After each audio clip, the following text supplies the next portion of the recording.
Hi, hello, namaskara, and welcome to EU Media Enrichment Upliftment.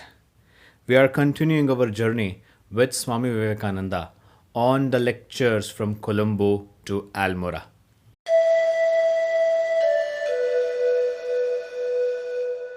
Today, he is addressing at Triplicane Literary Society, Madras, and he will be speaking about the work before us. The work before us, delivered at the Triplicane Literary Society, Madras. The problem of life is becoming deeper and broader every day as the world moves on, and the watchword and the essence have been preached in the days of yore when the Vedantic truth was first discovered. The solidarity of all life, one atom in this universe cannot move without dragging the whole world along with it. There cannot be any progresses without the whole world following in the wake, and it is becoming every day dearer that the solution of any problem can never be attained on racial or national or narrow grounds. Every idea has to become broad till it covers the whole of this world. Every aspiration must go on increasing till it has engulfed the whole world of humanity, nay, the whole of life within its scope. This will explain why our country for the last few centuries has not been what she was in the past. We find that one of the causes which led to this degeneration was the narrowing of our views, narrowing the scope of our actions.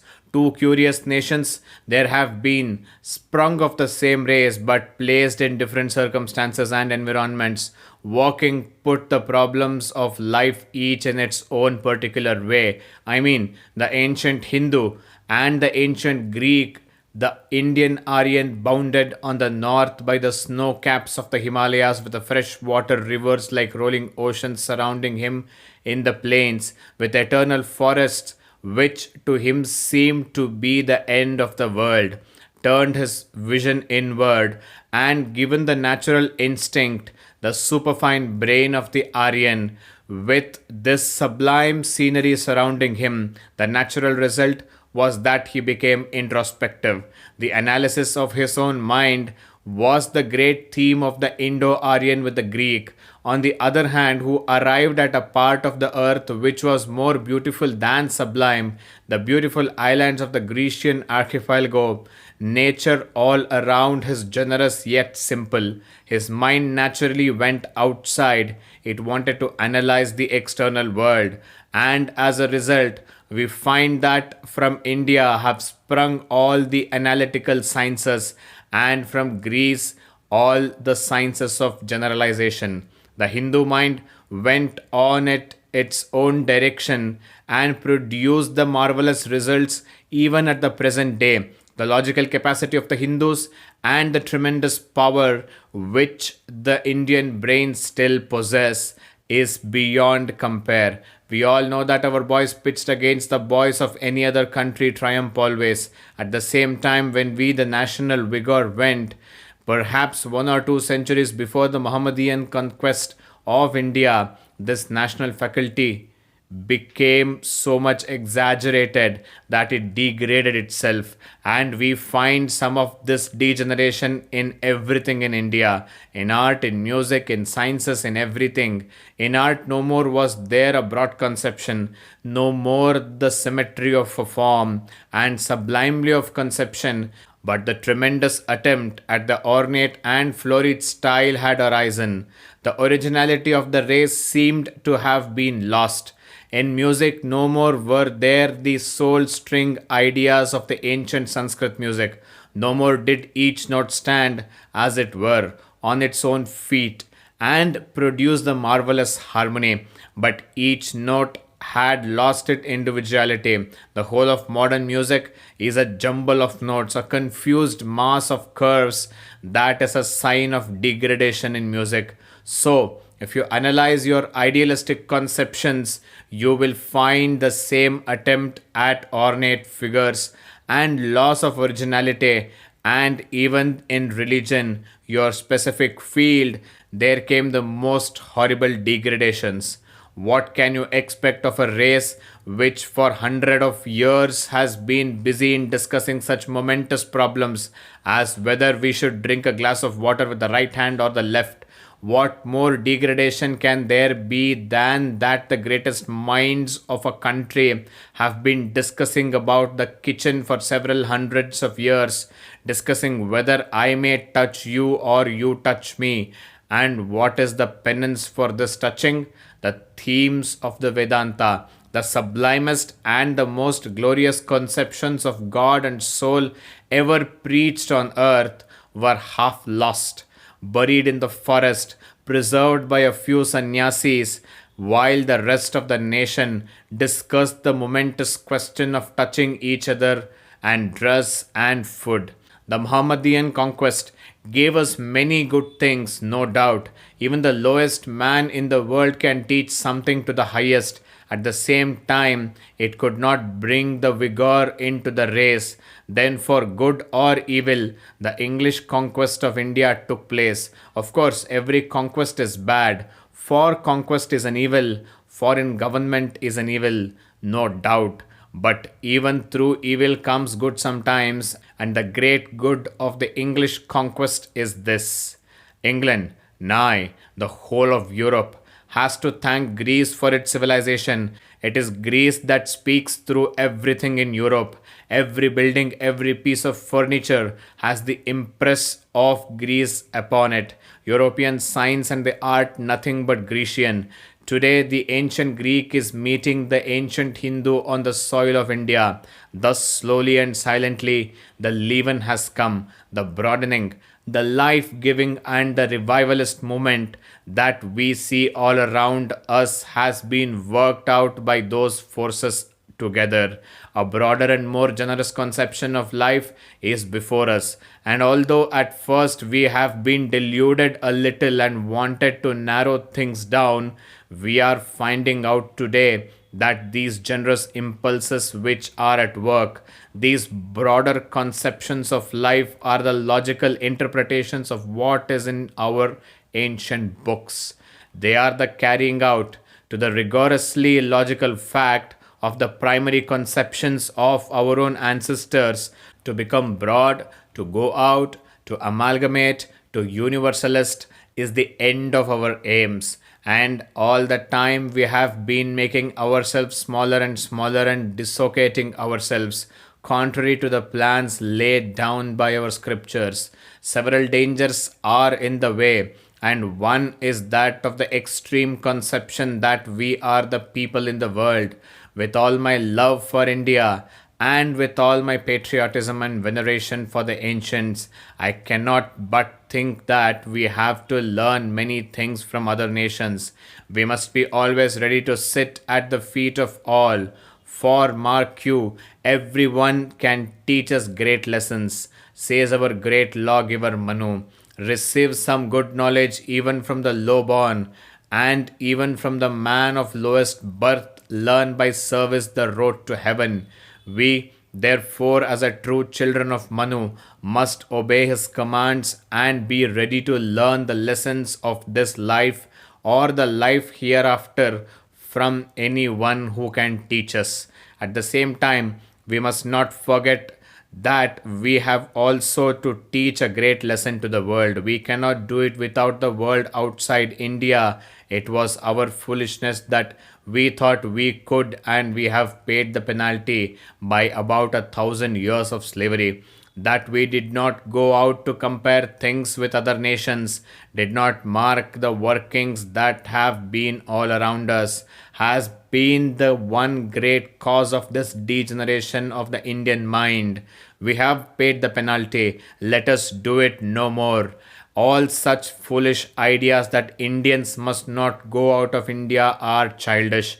They must knocked on the head. The more you go out and travel among the nations of the world, the better for you and for your country. If you had done that for hundred of years past, you would not be here today at the feet of every nation that wants to rule India. The first manifest effect of life is expansion. You must expand if you want to live. The moment you have ceased to expand, death is upon you. Danger is ahead. I went to America and Europe, to which you so kindly allude. I have to, because that is the first sign of the revival of national life, expansion. This reviving national life, expanding inside, threw me off, and thousands will be thrown off in that way. Mark my words, it has got to come if this nation lives at all. This question, therefore, is the greatest of the signs of the revival of the national life, and through this expansion, our quota of offering to the general mass of human knowledge, our contribution to the general upheaval of the world is going out to the external world. Again, this is not a new thing. Those of you who think that the Hindus have always been confined with the four walls of their country through all ages are entirely mistaken. You have not studied the old books. You have not studied the history of the race, all right, if you think so. Each nation must give in order to live. When you give life, you will have life. When you receive, you must pay for it by giving it all others. And that we have been living for so many thousands of years is a fact that stares us in the face. And the solution that remains is that we have been always giving to the outside world, whatever the ignorant may think. But the gift of India is the gift of religion and philosophy and wisdom and spirituality. And religion does not want cohorts to march before its path and clear its way. Wisdom and philosophy do not want to be carried on the floods of blood. Wisdom and philosophy do not march upon bleeding human bodies, do not march with violence, but come on the wings of peace and love. And that has always been so. Therefore, we had to give. I was asked by a young lady in London, "What have you Hindus done? You have never even conquered a single nation." That is true from the point of view of the Englishman. The brave, the heroic, the Kshatriya conquest is the greatest glory that one man can have over another. That is true from his point of view, but from ours, it is quite the opposite. If I may ask, what has been the cause of the India's greatness? I answer, because we have never conquered. That is our glory. You are hearing every day, and sometimes I am sorry to say, from men who ought to know better, denunciations of our religion, because it is not at all a conquering religion to my mind. That is the argument why our religion is truer than any other religion. Because it never conquered, because it never shed blood, because its mouth always shed on all. Words of blessings, of peace, words of love and sympathy. It is here and here alone that the ideals of toleration were first preached. And it is here and here alone that toleration and sympathy have become practical. It is theoretical in every country. It is here and here alone that the Hindus build mosques for the Mohammedans and churches for the Christians. So you see, our message has gone out to the world many a time, but slowly, silently, unperceived. It is on the par with everything in India. This one characteristic of Indian thought is its silence, its calmness. At the same time, the tremendous power that behind it is never expressed by the violence. It is always the silent mesmerism of Indian thought. If a foreigner takes up our literature to study, at first it is disgusting to him. There is not the same stir, perhaps the same amount of go that rouses him instantly. Compare the tragedies of Europe with our tragedies. The one is full of action, and that rouses you for the moment. But when it is over, there comes the reaction, and everything is gone, washed off as it were from your brains. Indian tragedies are like the mesmeristic power, quiet, silent, but as you go on studying them, they fascinate you. You cannot move, you are bound, and whoever has dared to touch our literature has felt the bondage and is there bound forever.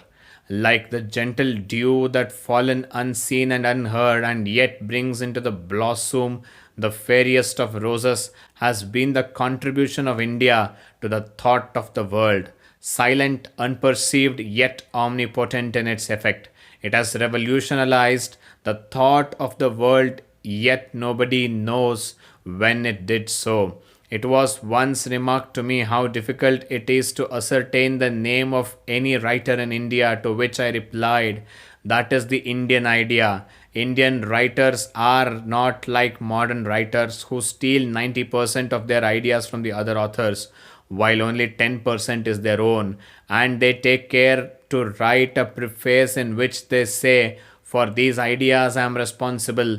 Those great masterminds producing momentous results in the hearts of mankind were content to write their books without even putting their names and to die quietly, leaving the books to the posterity. Who knows the writers of our philosophy? Who knows the writers of our Puranas? They all pass under the generic name of Vyasa and Kapila and so on. They have been true children of Sri Krishna. They have been true followers of the Gita. They have practically carried out the great mandate: to work you have the right, but not to the fruits thereof. Thus, India is working upon the world, but one condition is necessary. Thoughts like merchandise can only run through channels made by somebody. Roads have to be made before even thought can travel from one place to another. And whenever in the history of the world a great conquering nation has been arisen, linking the different parts of the world together, then has poured through these channels the thought of India and thus entered to the veins of every race. Before even the Buddhists were born, there are evidences accumulating every day that Indian thought penetrated the world. Before Buddhism, Vedanta had penetrated into China, into Persia, and the islands of the Eastern Archipelago. Again, when the mighty mind of the Greek had linked the different parts of the Eastern world together, there came Indian thought. And Christianity, with all its boasted civilization, is but a collection of little bits of Indian thought. Ours is the religion of which Buddhism, with all its greatness, is a rebel child, and of which Christianity is a very patchy imitation. One of these cycles has again arrived. There is the tremendous power of England, which has linked the different parts of the world together. English roads no more are content like Roman roads to run over lands, but they have also plowed the deep in all directions. From ocean to ocean run the roads of England. Every part of the world has been linked to the every other part, and electricity plays a most marvelous part as the new messenger. Under all these circumstances, we find again India reviving and ready to give her own quota to the progress and civilization of the world, and that I have been forced, as it were, by nature to go over and preach to America and England is the result. Every one of us ought to have seen that the time had arrived. Everything looks propitious, and Indian thought, philosophical and spiritual, roast once more go over and conquer the world. The problem before us, therefore, is assuming larger proportions every day. It is not only that we must revive our own country. That is a small matter. I am an imaginative man, and my idea is the conquest of the whole world by the Hindu race. There have been great conquering races in the world. We also have been great conquerors. The story of our conquest has been described by that noble emperor of India, Ashoka, as the conquest of religion and of spirituality. Once more, the world must be conquered by India.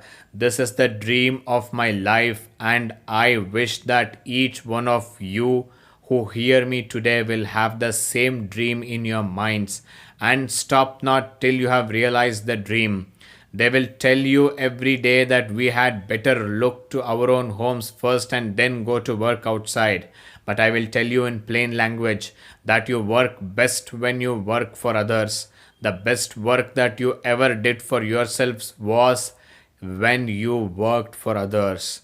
trying to disseminate your ideas in foreign languages beyond the seas, and this very meeting is proof how the attempt to enlighten other countries with your thoughts is helping your own country. One fourth of the effect that has been produced in this country by my going to England and America would not have been brought about had I confined my ideas only in India. This is the great ideal before us, and everyone must be ready for it. The conquest of the whole world by India, nothing less than that, and we must all get ready for it, strain every nerve for it. Let foreigners come and flood the land with their armies. Never mind. Up, India, and conquer the world with your spirituality. I, as has been declared on the soil, first love must conquer hatred. Hatred cannot conquer itself. Materialism and all its miseries can never be conquered by materialism. Armies, when they attempt to conquer armies, only multiply and make brutes of humanity. Spirituality must conquer the West. Slowly, they are finding out that what they want is spirituality to preserve them as nations. They are waiting for it. They are eager for it. Where is the supply to come from? Where are the men ready to go out to every country in the world with the messages of the great sages of India? Where are the men who are ready to sacrifice everything so that this message shall reach every corner of the world? Such heroic workers are wanted to go abroad and help to disseminate the great truths of the Vedanta. The world wants it. Without it, the world will be destroyed. The whole of the Western world is on a volcano which may burst tomorrow, go to pieces tomorrow. They have searched every corner of the world and they have found no respite. They have drunk deep of the cup of pleasure and found it vanity. Now is the time to work so that Indian spiritual ideas may penetrate deep into the West. Therefore, young men of Madras, I specially ask you to remember this. We must go out. We must conquer the world through our spirituality and philosophy. There is no other alternative. We must do it or die. The only condition of a national life, of awakened and vigorous national life, is the conquest of the world by Indian thought. At the same time, we must not forget that what I mean by the conquest of the world by spiritual thought is the sending out of the life giving principles, not the hundreds of superstitions that we have been hugging to our breasts for centuries. These have to be weeded out even on this soil and thrown aside so that they may die forever. These are the causes of degradation and of the races and will lead to softening of brain. That brain which cannot think high and noble of thoughts, which has lost all power of originality, which has lost all vigor, that brain which is always poisoning itself with all sorts of superstitions passing under the name of religion, we must be aware in our sight here in India. There are several dangers of these. The two, Skyla and Charybdis, rank materialism, and its opposite, errant superstition, must be avoided. There is the man today who, after drinking the cup of the Western wisdom, thinks that he knows everything. He laughs at ancient sages. All Hindus thought to him is art and trash philosophy, mere child's prattle, and religion the superstition of fools. On the other hand, there is the man educated but a sort of monomaniac who runs to the other extreme and wants to explain the omen of this and that. He has philosophical and metaphysical and Lord knows what other puerile explanations for every superstition that belongs to his peculiar race, or his peculiar gods, or his peculiar village. Every little village superstition is to him a mandate of the Vedas, and upon the carrying out of it, according to him, depends the national life. You must be aware of this. I would rather see every one of you rank atheists than superstitious fools, for the atheist is alive and you can make something out of him. But if superstition enters, the brain is gone. The brain is softening, degrading, and has seized upon the life. Avoid these two. Brave, bold men, these are what we want. What we want is vigor in the blood, strength in the nerves, iron muscles, and nerves of steel, not softening namby pamby ideas. Avoid all this, avoid all mystery. There is no mystery in religion. Is there any mystery in the Vedanta, or in the Vedas, or in the Samhitas, or in the Puranas? What secret societies did the sages of yore establish to preach their religion? What sight of head tricks are there recorded as used by them to bring their grand truths of the humanity? Mystery mongering and superstition are always sign of weakness. These are always sign of degradation and of death. Therefore be aware of them. Be strong and be on your own feet. Great things are there, most marvelous things are there. We may call them supernatural things so far as our ideas of nature go, but not one of these things is a mystery. It was never preached on this soil that the truths of religion were mysteries, or that they were the property of the secret societies sitting on the snow caps of the Himalayas. I have been to Himalayas. You have not been there. It is several hundreds of miles from your homes. I am a sannyasi and I have been for the last 14 years on my feet. These mysterious societies do not exist anywhere. Do not run after these superstitions. Better for you and for the other race that you become rank atheists, because you would have the strength.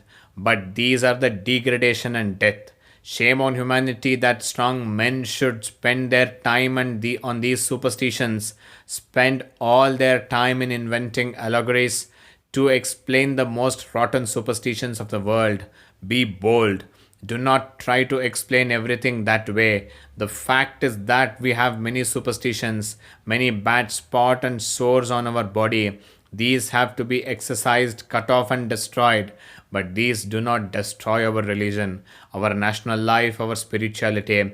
Every principle of religion is safe, and the sooner these black spots are purged away, the better the principles will shine, the more gloriously stick to them. You hear claims made by every religion as being the universal religion of the world. Let me tell you in the first place that perhaps there never will be such a thing. But if there is a religion which can lay claim to that, it is only our religion and no other, because every other religion depends on some person or persons. All the other religions have been built round the life of what they think a historical man, and what they think the strength of religion is really the weakness. For disprove the historicity of the man and the whole fabric tumbles to the ground. Half the lives of these greatest founders of religions have been broken into pieces, and the other half doubted very seriously.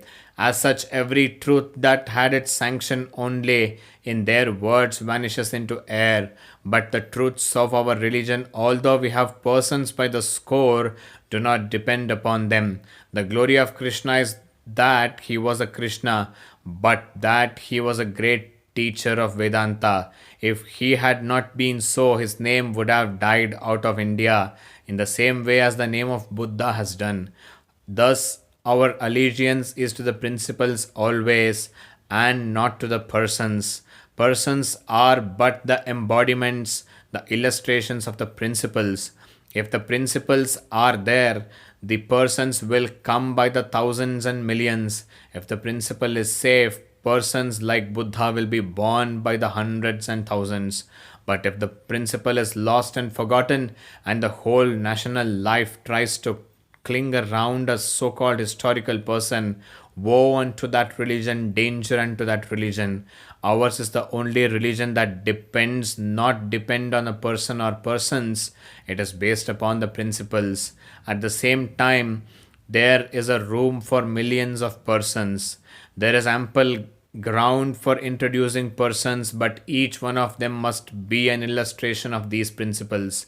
We must not forget These principles of our religion are all safe, and it should be the life work of every one of us to keep them safe and to keep them free from accumulating dirt and dust of ages. It is strange that, in spite of the degradation that seized upon the race again and again, these principles of the Vedanta were never tarnished. No one, however wicked, ever dared to throw dirt upon them. Our scriptures are best preserved scriptures in the world. Compared to other books, there have been no interpolations, no text torturing, no destroying of the essence of the thought in them. It is there just as it was first, directing the human mind towards the ideal goal. You find that these texts have been commented upon by the different commentators, preached by great teachers and sects founded upon them, and you find that in the books of these Vedas there are various apparently contradictory ideas. There are certain texts which are entirely dualistic, others are entirely monistic. The dualistic commentator, knowing no better, wishes to knock the monistic text on the head. Preachers and priests want to explain them in the dualistic meaning. The monistic commentator serves the dualistic text in a similar fashion. Now, this is not the fault of the Vedas. It is foolish to attempt to prove that the whole of the Vedas is dualistic. It is equally foolish to attempt to prove that the whole of the Vedas is non dualistic. They are dualistic and non dualistic both. We understand them before today in the light of newer ideas. These are but different conceptions leading to the final conclusion that the dualistic or monistic conceptions are necessary for the evolution of the mind, and therefore the Veda preaches them. In mercy to the human race, the Vedas show the various steps to the higher goal. Note that they are contradictory. Vain words used by the Vedas to delude children. They are not necessary to be only for children, but for many a grown up man, as long as we have a body and as long as we are deluded by the idea of our identity with the body. So long as we have five senses and see the external world, we must have a personal God. For if we have all these ideas, we must take, as the greatest Ramanuja has proved, all the ideas about God and nature and individualized soul. When you take the one, you have to take the whole triangle. We cannot avoid it. Therefore, as long as you see the external world, to avoid a personal God and a personal soul is arrant lunacy. But there may be times in the lives of sages when the human mind transcends as were its own limitations. Man goes even beyond the nature to realm of the Shruti declares, whence the words fall back with the mind without reaching it. There the eyes cannot reach, nor speech, nor mind. We cannot say that we know it. We cannot say that we don't know it. There the human soul transcends all limitations, and then alone flashes into the human soil the conception of monism. I and the whole universe are one. I and Brahman are one. And this conclusion you will find has not only been reached through knowledge and philosophy, but parts of it through the power of love. You read in the Bhagavata when Krishna disappeared and the gopis bewailed his disappearance, that at the last the thought of Krishna became so prominent in their minds that each one forgot her own body and thought she was a Krishna, and began to decorate herself and to play as he did. We understand therefore that this identity comes even through love. There was an ancient Persian Sufi poet, and one of his poems says, I came to the beloved and beheld the door was closed. I knocked at the door, and from inside a voice came, who is there? I replied, I am. The door did not open. A second time I knocked, and I came at the door, and the same voice asked, who is there? I am so and so. The door did not open. At the third time I asked, the voice asked again, who is there? I am thyself, my love, and the door opened. There are therefore many stages, and we need not to quarrel about them, even if there have been quarrels among ancient commentators, whom all of us ought to revere, for there is no limitation to knowledge. There is no omniscience exclusively the property of any one in ancient or modern times. If there have been sages and rishis in the past, be sure that there will be many now. If there have been Vyasas and Valmikis and Shankaracharyas in the ancient times, why may not each one of you become a Shankaracharya? This is another point of our religion that you must always remember, that in all the other scriptures inspiration is quoted as their authority, but inspiration is limited to a very few persons, and through them the truth came to the masses, and we have all to obey them. Truth came to the Jesus of Nazareth, and we must all obey him.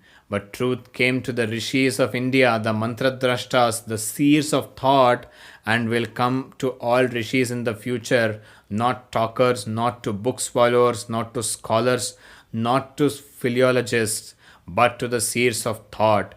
This self is not to be reached by too much talking, not even by the highest intellects, not even by the study of the scriptures. The scriptures themselves say so. Do you find any other scriptures such a bold assertion as that? Not even by the study of the Vedas will you reach the Atman. You must open your heart. Religion is not going to church or putting marks on your forehead or dressing in a peculiar fashion. You may paint yourself in all colors of the rainbow, but if the heart is not being opened, if you have not realized God, it is all in vain. If one has the color of the heart, he does not want any external color. That is the true religious realization. We must not forget that the colors and all these things are good so far as they help. So far they are all welcome. But they are apt to degenerate, and instead by helping they retard, and a man identifies religion with externalities. Going to the temple become tantamount to spiritual life. Giving something to a priest becomes tantamount to religious life. These are the dangerous, pernicious, and should be at once checked. Our scriptures declare again and again that even the knowledge of the external senses is not religion. This religion which makes us realize the unchangeable one, and that is the religion for everyone. He who realizes the transcendental truth, he who realizes the Atman in his own nature, he who comes to the face of the God, sees God alone in everything, has become a rishi. And there is no religious life for you until you have become a rishi. Then alone religion begins for you. Now is the only preparation. Religion draws upon you. Now you are undergoing intellectual gymnastics and physical tortures. We must therefore remember that our religion lays down distinctly and clearly that everyone who wants salvation must pass through the stage of rishihood, must become a mantradrashta to see the God. That is salvation. That is the law laid down by our scriptures. Then it becomes easy to look into the scripture with our own eyes, understand the meaning of ourselves, to analyze just what we want, and understand the truth of ourselves. This is what has to be done. At the same time, we must pay all reverence to the ancient sages of their work. They were greatest ancients, but they wanted to be greater. They did great work in the past, but we must do greater work than they. They had hundreds of rishis in ancient India. We will have millions. We are going to have, and the sooner every one of you believe in this, the better of India and the better for the world. Whatever you believe, that you will be. If you believe yourself to be sages, sage you will be tomorrow. There is nothing to obstruct you, for if there is one common doctrine that runs through all our apparently fighting and contradictory sects, it is that all glory, power, and purity are within the soul already. Only according to the Ramanuja, the soul contracts and expands at times, and according to Shankara, it comes under a delusion. Never mind these differences. All admit the truth that the power is there, potential or manifest, it is there. And the sooner you believe that, the better for you. All power is within you. You can do anything and everything. Believe in that. Do not believe in that you are weak. Do not believe that you are half crazy lunatics, as most of us do nowadays. You can do anything and everything without even the guidance of anyone. All power is there. Stand up and express the divinity within you. This was the speech about the work before us, delivered at the Triplicane Literary Society, Madras, by Swami Vivekananda. We will come back with more episode in coming weeks. Thank you.